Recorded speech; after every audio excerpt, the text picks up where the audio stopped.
नाही शेगडीला साष्टांग दंडवत घाला आणि सिलेंडर टकोऱ्यावर घेऊन मैदानाला जावा। जा चालला है भाई और बहनों, ना खाऊंगा ना खाने दूंगा, जो सबसे ज्यादा खाएगा उसको ईडी की नोटिस देके भाजपा में लूंगा। 70,000 कोटीचा आरोप अजित पवारांवर त्या ठिकाणी देशाचे पंतप्रधान नरेंद्र मोदीजींनी केला। पाचव्याच दिवशी तेच अजित पवार त्यांच्याच मंत्रिमंडळात उपमुख्यमंत्री म्हणून शपथ घेतली आणि बांधवांनो त्यांना खातं कोणचं दिलं? अर्थ खातं। म्हणले ह्यांना 70,000 कोटी रुपयाचा हाणायचा अनुभव आहे, म्हणले ह्यांना द्या। चलतंय का हो?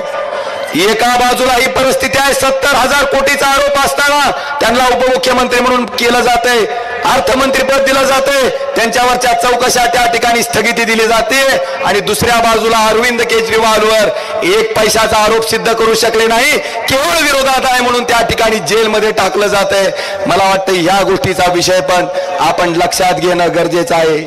बांधवानो, नोकऱ्या सगळ्याला मिळाल्या का हो? आसकस का नाही? 2 कोटी नोकऱ्या वर्षाला म्हणल्यावर 10 वर्षात 20 कोटी नोकऱ्या झाल्या। मला वाटलं तुम्ही आज आमची सभा आहे म्हणून रजा टाकून आला असाल, आलाय का? वेदांता फॉक्सकॉन नावाचा प्रकल्प महाराष्ट्रात आला होता, 2 लाख युवकांना नोकऱ्या मिळत होत्या, त्या ठिकाणी तो प्रकल्प गेला कुठं? गुजरातला।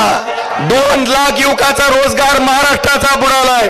मला आपल्याला विनंती करायची आहे, ह्या रोजगाराचा हिशोब 7 तारखेला घेणार का नाही?